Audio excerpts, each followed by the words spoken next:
Today we're checking out another feature, Focus, Control the Chaos. I have heard that this is the last feature focus. I don't know where that information is coming from. Maybe we'll look on the website afterward and see if there's anything more on there we can learn. Welcome back, park managers. In this module, we'll be exploring your role as manager and taking a look at the different staff here to help you oversee your parks.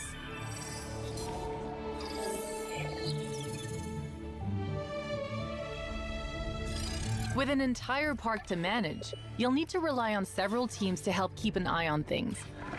Maintenance teams, mobile veterinary units, rangers, and capture teams work on the day-to-day tasks so you can focus on the bigger picture. The maintenance team will fix anything that's broken or degraded, which does happen over time, especially in some of our less forgiving locations. They'll also refuel and restock. Just assign your team to a maintenance post, and they'll keep on top of things. Then we have the Mobile Veterinary Unit, or MVU. They're based at the Paleo Medical Facility. Assign them to a ranger post, and they'll regularly check in on any nearby dinosaurs, running scans, and treating them for any ailments.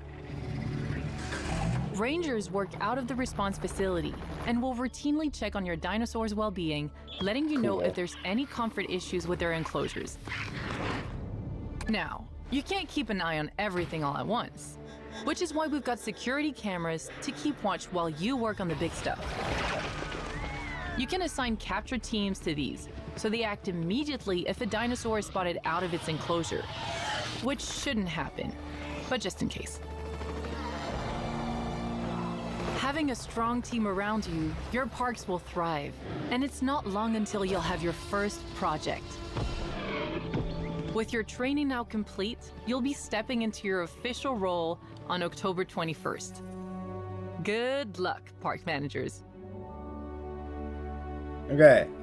Not like mind-blowing here, but a little bit of information.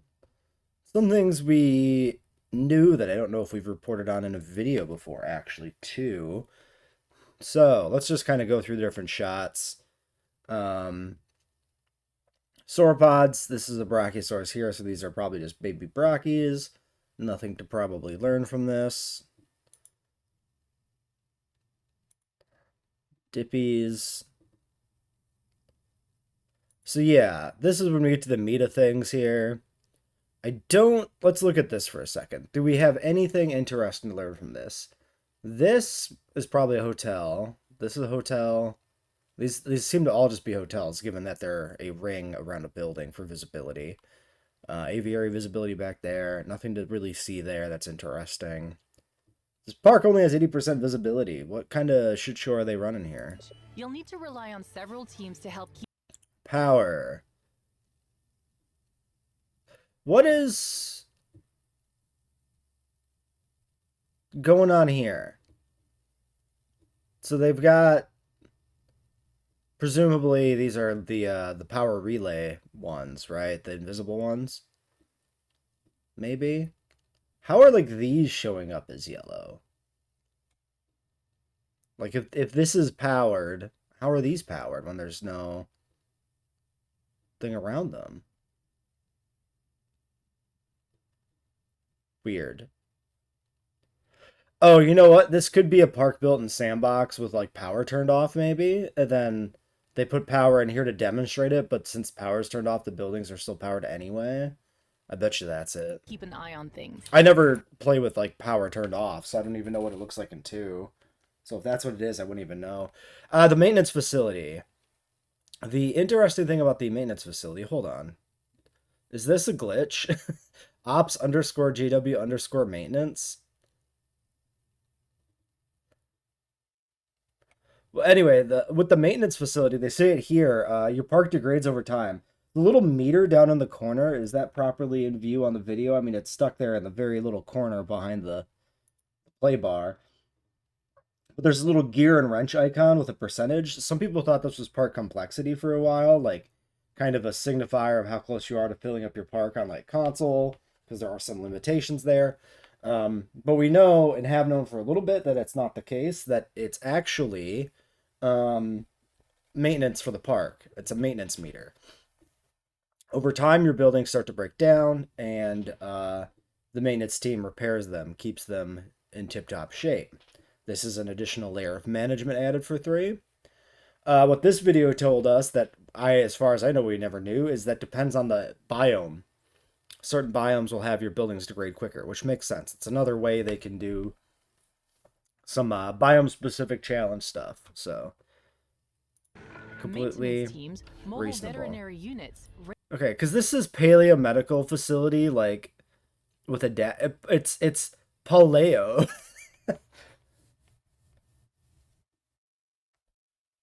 Why are these so scuffed? So this is properly like written out. Like this is a space, not an underscore, a dash. They've forgotten how to spell paleo, but that's fine. This one is definitely an internal name, like a code name with the underscores there. Like Operation Building, Jurassic World Era Maintenance. Very funny that that's in the video. Oh, and this one too. The response facility is also scuffed. So the only one that's got a proper, like, regular name is the medical facility, but they misspelled.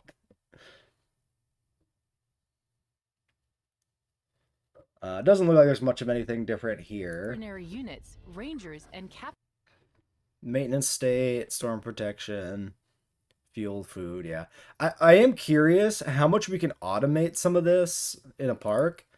Like, I'm wondering, is like an experiment, how much we could run a park hands off in 3 with like the cameras and everything. Probably still need to intervene at some point, but and probably would need to intervene for like releasing animals, but you know, maybe there's some potential there. I've seen people talking about this. Multiple pterosaurs escaping the aviary. This was in the last video we covered, and it's in this one again. This kind of, you know, there's a breach and the pterosaurs seem to immediately make a run for it. This could be gameplay footage straight up, or this could be footage that is kind of capturing the perfect moment of some pterosaurs escaping in a group for dramas, like dramatization, for the effect of drama. So this could be marketing shit again, of like, you know, here's gameplay footage that can technically happen, but we've captured the like optimum, you know, form of it occurring, and we put that in the trailer. So could be misleading, but who knows? I'm not too concerned either way about it, if I'm honest. Yeah, it's the little maintenance vehicle scooting around, zipping through the park, gets in there, repairs this crap. But it's too late because all the animals escaped. Yeah, the big question is, with some of these new automation features, will we be able to, like, if we put a capture team on a paddock and the animals escape, will the capture team automatically bring them back? Probably not, but it would be nice if they did.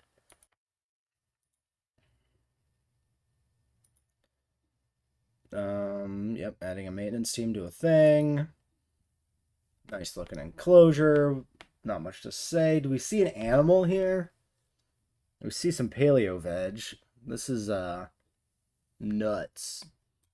Yeah, I don't really see an animal in this shot.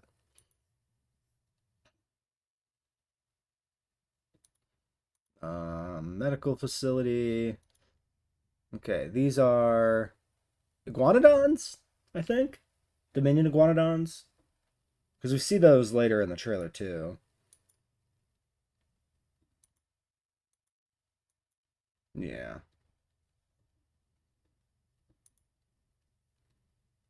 Iguanodon 01. Comfort, health. Not really. Radio FM 93.2. Wait. Is there in-game radio? What is this? Did they put in radio? Like a GTA game? What the fuck? That's crazy. Why? Why would you do this? Imagine this is actually licensed fucking music, and then you get fucking copyright struck on stream. Oh my god. Well, we'd be turning that off anyway. Yeah, cave is very nice. This is a very cool looking cave here. It looks like a pretty big cave. You could drive a car in there, but it appears to be a cave for Trotons. What is this, a cave for ants? But very nice to see. Is this subtly a reference to Jurassic Park the game, with the Trotons being like little gremlins that hide in the dark all the time? I wonder. You got our three buildings. You got staff center. You got presumably expedition center, research, command, control center, whatever, park entrance. That security camera, that's a ranger post or whatever. So nothing new there on ops. Not really expecting to see anything more new. Yeah, I'm definitely interested in seeing if the security cameras are completely worthless in practice or if they're actually useful. I have this gut feeling that like these are not going to do anything realistically. That like if you're actually just paying attention and locked in, that's not going to matter. Baby Iguanodon? Have we wait, did we see Baby Iguanodon ever? Hold on, let me pull up the website. Okay, we have. I thought we might have, because I was pretty sure these guys were on the website, but I just didn't have any memory of like the baby. Um, Wait, what's this enclosure? Is it still Iguanodon? It's a gyrosphere, or is it raptor? Oh yeah, no, that's a raptor. This This is raptor pen. You can assign capture teams to these, so they act immediately if a dinosaur is. Yeah, a good shot of the male velociraptor with the quills. We saw this in the preview weekend gameplay, but here's a nice clean shot of it in the trailer. I want to go back to this for a second too. Innovation Center up on a hill. Yeah, nothing else there. Shooting it. T-Rex. Another park shot. Nice tropical park. I saw somebody mention Tapajara. Do we have a Tapajara aviary? Because this is Pteranodons.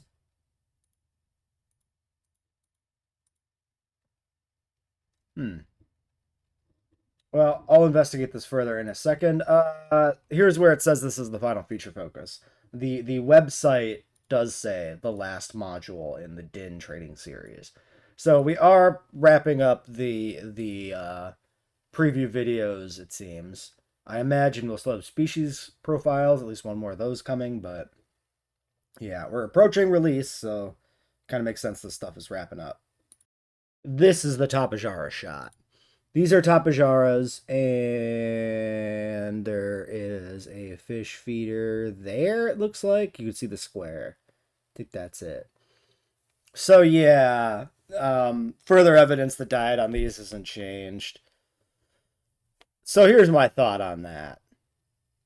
If they made an herbivorous pterosaur, it would need animations. It would need herbivory animations, and they just decided not to do that. I think it's bad. It's such a small thing. I think they should have just made the jump. They said before in JWE2, they didn't want to change diets because it would mess with save files or whatever. You would come back to a park and your enclosures wouldn't be as good as they used to be for the animal, right? Your whatever the Tapajara eats would not necessarily be in its closure, and you load in, it would be mad. Not a great excuse, but fine, whatever. But it's a new game. Like, now's the time to do it, and if they're going to use that excuse again later down the road, that's really frustrating that they, like, didn't do this. Also, if you're not going to make Tapajara an herbivore, why did you put it in the game? Like, why is this not just a Sungaripterus? It's like the same size scale, a similar profile, but then you don't run into this issue of it not being updated for herbivory. Like, this is genuinely frustrating to me as a choice. Like, I don't know why you put this animal in the game and you don't deliver on a diet change. It's kind of baffling to me. Anyway, that seems to be everything. Not much words. Not much other news I could find. It does sound, there are hints that whatever the established YouTubers were invited back to Frontier HQ to view or participate in will be revealed somewhat soon. So we might have something substantial and exciting still to see before the game releases. So we'll definitely cover that whenever whatever that is happens, if it happens, maybe.